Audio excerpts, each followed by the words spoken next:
verdade que ninguém te contou sobre deixar o passado para trás. Existe uma coisa que a maioria das pessoas nunca percebe sobre o passado. Não é que ele dói. Todo mundo sabe que o passado dói. É que ele virou parte de quem você acha que é. E aí você não tá só lembrando, você tá sendo definido. E isso é o que eu demorei anos para entender sobre mim mesmo. Eu não tava guardando memórias. Eu tava guardando uma versão de mim. Uma versão ferida, que precisava que o passado continuasse sendo real. Porque se o passado não importava mais, o que aquela dor tinha significado? Essa é a lógica silenciosa que mantém as pessoas presas. Não é o passado em si, é o que você construiu sobre ele. Vou ser honesto com você sobre uma coisa que é difícil de dizer. O apego ao passado raramente parece apego. Parece ser quem você é. Parece sua história. Parece verdade. E é difícil largar o que parece ser você mesmo. Mas tem uma diferença importante entre sua história e sua prisão. E a maioria das pessoas nunca para fazer essa distinção. Marco Aurélio escreveu nas Meditações algo que parece simples, mas não é. Ele disse: confine-se ao presente. O passado não pode te prejudicar mais. Isso não é dito por alguém que nunca sofreu. Marco Aurélio perdeu filhos. Mas me serve agora? Se não serve, você tem a opção de não deixar que dirija. E funciona ter compaixão por você mesmo nesse processo. Generosa e consistente. Porque você não vai conseguir soltar algo que ainda está ativo se você continuar se julgando por carregá-lo. Quero terminar com uma coisa que ficou comigo e que mudou minha forma de ver isso. Existe uma técnica japonesa de restauração de cerâmica chamada kintsugi. Quando uma peça quebra, eles não escondem os fragmentos. Eles os unem com ouro. E a peça restaurada vale mais. Não apesar das rachaduras, por causa delas. Isso não significa que a quebra foi boa, não romantiza a dor. Significa que a quebra aconteceu e que o objeto escolheu integrar ao invés de esconder. O passado é parte de você, não a definição de você. E você pode integrá-lo sem ser dominado por ele. Pode reconhecer as rachaduras sem fazer delas a história principal. Pode carregar a história, sem que ela carregue você. Isso não acontece de uma vez. Já disse isso, e repito porque é importante. Acontece na repetição de pequenas escolhas, escolha após escolha, de notar que o passado está conduzindo, e gentilmente devolver o volante. Isso é o que soltar o passado parece na prática. Não é dramático, é quase silencioso. Quase invisível de fora. Não é filosofia de quem não conhece dor. É filosofia de quem sobreviveu a ela. Mas Marcos Aurélio também disse: você tem poder sobre sua mente, não sobre eventos externos. E aqui está onde a maioria das interpretações erra. Porque as pessoas leem isso e pensam que significa ignore o que aconteceu. Não é isso. Epicteto foi escravo. Ele não estava ignorando sua história. Ele estava recusando a deixar que ela determinasse quem ele era agora. Essa é a distinção que ninguém te ensina e que muda tudo. Deixa eu te perguntar algo direto, e quero que você responda de verdade. Tem alguma coisa do seu passado que você usa para explicar quem você é hoje? Uma experiência difícil, uma perda, uma coisa que aconteceu com você. E você usa isso para entender por que você é de certo jeito hoje, correto? Isso não é errado. Compreender a origem das coisas é fundamental. O problema começa quando compreensão vira justificativa permanente. Quando a explicação substitui a ação. Quando a origem vira destino. Eu fiz isso por anos, e era tão natural que eu nem percebia. Tinha uma coisa que aconteceu comigo cedo na vida. Não vou entrar em detalhes, mas eu aprendi cedo que certas coisas eram perigosas, certos jeitos de ser eram arriscados. E eu construí uma forma de ser baseada nisso. Uma armadura que fazia sentido na época. Mas anos depois, eu ainda estava usando a armadura para situações que não precisavam dela. E quando as pessoas me perguntavam por quê, eu dizia, é porque no passado... Era verdade, mas era também uma saída elegante de assumir responsabilidade pelo presente. Isso dói de admitir, mas é honesto. E quero te perguntar, você usa o passado para entender você mesmo ou para se desculpar de si mesmo? Não é julgamento, é uma das perguntas mais importantes que você pode fazer. Porque a diferença entre os dois usos é enorme e silenciosa. Quem usa o passado para entender tende a perguntar, o que isso me ensinou? Quem usa o passado para se desculpar tende a perguntar, como posso provar que não tinha como ser diferente? É sutil, mas você sente a diferença quando para prestar atenção. Um dos padrões mais comuns que eu vi em mim e em outras pessoas é esse. A pessoa aprendeu que não é seguro confiar em alguém, porque alguém traiu. E então usa esse aprendizado para não se aproximar de ninguém. Nunca mais. Chama isso de proteção.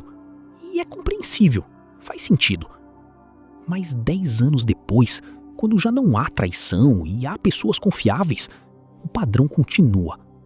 E a justificativa continua sendo, é porque no passado alguém me traiu. Em algum ponto, a proteção virou a prisão, mas parece igual por fora. É aqui que fica difícil, porque ninguém quer ouvir que está se punindo. Mas eu preciso ser honesto sobre isso, porque foi o que estava acontecendo comigo. Eu estava me punindo por coisas que já tinham acabado, sem perceber que estava fazendo isso. A punição não era óbvia, não era consciente, era estrutural. Estava na forma como eu me relacionava com oportunidades, como eu reagia a certas pessoas, como eu interpretava certas situações, como eu me tratava quando errava, como se eu merecesse o peso. Epícteto também escreveu sobre isso de forma mais direta. Ele disse que o homem não é perturbado pelos eventos, mas pelas opiniões sobre os eventos. O evento já passou.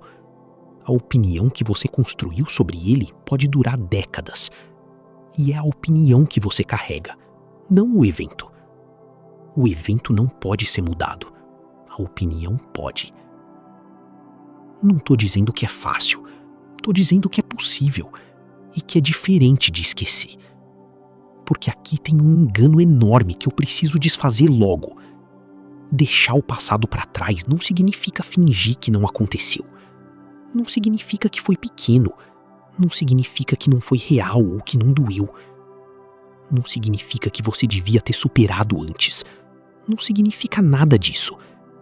Significa uma coisa específica, e só uma. Significa parar de usar o passado como razão principal para não avançar no presente. Isso e nada mais. Você não precisa de amnésia, não precisa de perdão instantâneo. Você precisa de uma coisa: parar de deixar o que foi de tal que é. Há uma imagem que ajudou muito quando eu estava entendendo isso. Pensa numa âncora. Ela não destrói o barco, mas o impede de navegar. Você pode ter o barco mais bem construído do mundo, com toda a vela necessária. Se a âncora está no fundo, você vai se mover em círculos. O passado que você carrega é a âncora, não o barco. E soltar a âncora não destrói o barco, só o deixa livre para ir. Agora vou falar sobre algo que é menos óbvio e mais importante. Por que é tão difícil soltar? De verdade, não filosoficamente, na prática. A resposta que encontrei em mim mesmo foi surpreendente. Eu estava com medo de que se eu soltasse o passado, tivesse que admitir que perdi tempo, que os anos que passei carregando aquilo tinham sido desperdiçados de alguma forma. E a forma de provar que não tinha sido desperdício era continuar carregando. Como se a duração da dor provasse a importância da experiência. Isso é uma lógica que parece quase razoável de dentro, mas não é.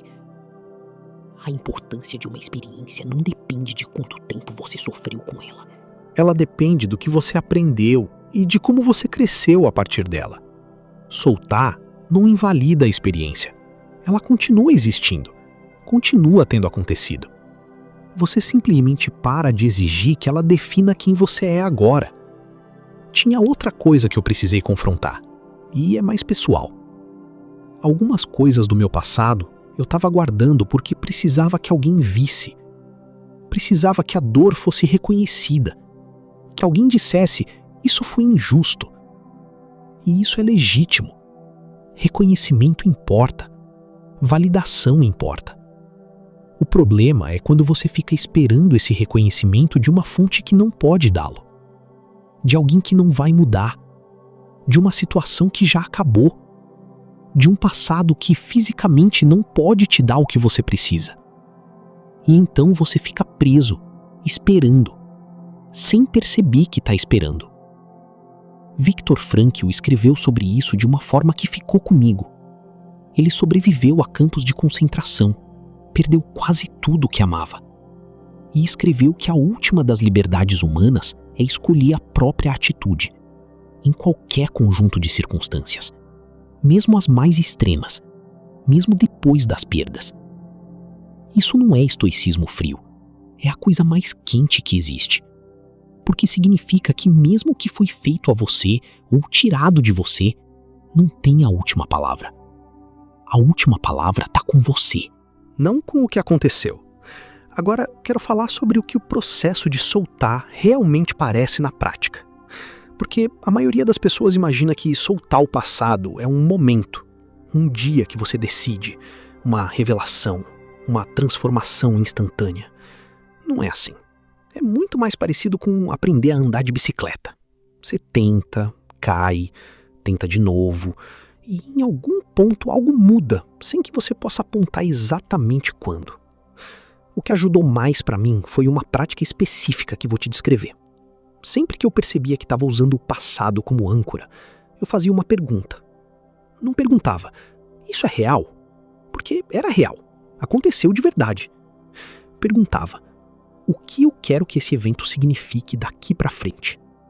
Essa pergunta muda tudo, porque coloca o poder de volta em você, não no que aconteceu, em como você decide carregar o que aconteceu. Tem mais uma coisa prática que fez diferença enorme. E é contraintuitiva. Eu parei de tentar forçar o perdão, especialmente o perdão de situações injustas. Porque perdão forçado não é perdão, é supressão com outro nome. O que descobri é que o perdão, quando vem como consequência, não como causa. Primeiro você para de exigir que o passado fosse diferente. Isso vem primeiro. Exigir que o passado fosse diferente é o que drena a energia que você precisa para o presente. Não é a aceitação de que estava certo, é reconhecimento de que foi o que foi e que você vive agora, não então. Vou contar o que começou a mudar quando eu parei de usar o passado para me definir. A primeira coisa foi quase física, uma leveza que não saberia como descrever direito. Como se algo que eu não sabia que estava carregando tivesse sido colocado no chão. Segundo, eu comecei a me relacionar com o presente de forma diferente, menos filtrado, menos comparado com como as coisas eram ou deveriam ser. Mais presente, mais real, mais novo. Terceiro, as pessoas ao meu redor notaram antes de eu notar. Não porque eu tinha mudado dramaticamente, mas porque havia menos barulho, menos histórias antigas sendo contadas como explicação do presente. Quarto, eu comecei a me tratar com mais consistência, porque grande parte de como eu me tratava estava baseado em como me sentia sobre o passado. Quando isso mudou, eu comecei a responder a mim mesmo pelo que eu faço agora, não pelo que aconteceu. Quinto, e esse foi o mais importante para mim, eu parei de ter medo de que o futuro fosse repetir o passado. Não completamente, não de uma vez, mas a intensidade do medo diminuiu de forma notável. Exigir que o passado fosse diferente é o que drena a energia que você precisa para o presente. Não é aceitação de que estava certo, É reconhecimento de que foi o que foi e que você vive agora, não então. Vou contar o que começou a mudar quando eu parei de usar o passado para me definir.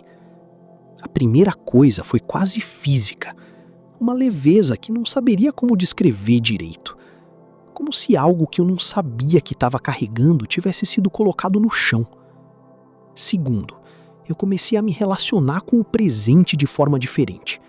Menos filtrado, menos comparado com como as coisas eram ou deveriam ser. Mais presente, mais real, mais novo. Terceiro, as pessoas ao meu redor notaram antes de eu notar. Não porque eu tinha mudado dramaticamente, mas porque havia menos barulho, menos histórias antigas sendo contadas como explicação do presente. Quarto, eu comecei a me tratar com mais consistência, porque grande parte de como eu me tratava estava baseado em como me sentia sobre o passado. Quando isso mudou, eu comecei a responder a mim mesmo pelo que eu faço agora, não pelo que aconteceu. Quinto, e esse foi o mais importante para mim, eu parei de ter medo de que o futuro fosse repetir o passado. Não completamente, não de uma vez, mas a intensidade do medo diminuiu de forma notável, porque muito do medo do futuro era, na verdade, o passado projetado para frente. Quando você solta o passado, o futuro fica aberto de um jeito diferente. Não garantido, não isento de dificuldades, mas genuinamente aberto. Quero agora ser específico sobre o que não funciona, porque há muita coisa ruim aconselhada sobre isso. Primeiro, não funciona tentar não pensar no passado. Suprimir pensamentos os intensifica. É o oposto do que você quer. Segundo, não funciona pular etapas do luto. Se você não processou, o passado espera, com paciência infinita. Terceiro, não funciona depender de outra pessoa soltar por você. Reconciliação com outras pessoas pode ajudar, mas não é pré-requisito. Você pode soltar independente de a outra parte reconhecer, pedir desculpa ou mudar. Isso não é pro benefício deles, é pro seu. Quarto, não funciona fingir que já soltou quando não soltou. Pretender é mais exaustivo do que o peso original. O que funciona é mais simples, mais lento e menos dramático do que qualquer uma dessas coisas. Funciona notar, repetidamente, cada vez que o passado assume o controle. Notar sem julgamento, com curiosidade, com o observador. Funciona perguntar, cada vez que você usa o passado como explicação. Isso me serve agora. Não estava errado quando aconteceu. Mas me serve agora? Se não serve, você tem a opção de não deixar que dirija. E funciona ter compaixão por você mesmo nesse processo. Generosa e consistente. Porque você não vai conseguir soltar algo que ainda está ativo se você continuar se julgando por carregá-lo. Quero terminar com uma coisa que ficou comigo e que mudou minha forma de ver isso. Existe uma técnica japonesa de restauração de cerâmica chamada kintsugi. Quando uma peça quebra, eles não escondem os fragmentos. Eles os unem com ouro. E a peça restaurada vale mais. Não apesar das rachaduras, por causa delas. Isso não significa que a quebra foi boa. Não romantiza a dor. Significa que a quebra aconteceu e que o objeto escolheu integrar ao invés de esconder. O passado é parte de você, não a definição de você. E você pode integrá-lo sem ser dominado por ele. Pode reconhecer as rachaduras sem fazer delas a história principal. Pode carregar a história sem que ela carregue você. Isso não acontece de uma vez. Já disse isso e repito porque é importante. Acontece na repetição de pequenas escolhas, escolha após escolha, de notar que o passado está conduzindo e gentilmente devolver o volante. Isso é o que soltar o passado parece na prática. Não é dramático, é quase silencioso, quase invisível de fora. Mas por dentro é a diferença entre ser conduzido e conduzir. Obrigado por ter ficado aqui. Por 15 minutos, você ficou com uma ideia difícil. Isso já diz algo sobre você, sobre o tipo de honestidade que você está disposto a ter consigo mesmo. O passado aconteceu, isso não muda. O que pode mudar é quanto espaço ele ocupa no presente. Quanto da sua energia vai para algo que não pode mais receber o que você está dando. Soltar não é traição à sua história, é respeito pelo seu presente. É reconhecer que você tem uma vida que acontece agora e que ela merece você inteiro. Não a metade que sobra depois que o passado pegou a sua parte. Você inteiro, com tudo que você aprendeu, com as rachaduras douradas, disponível para o que vem a seguir.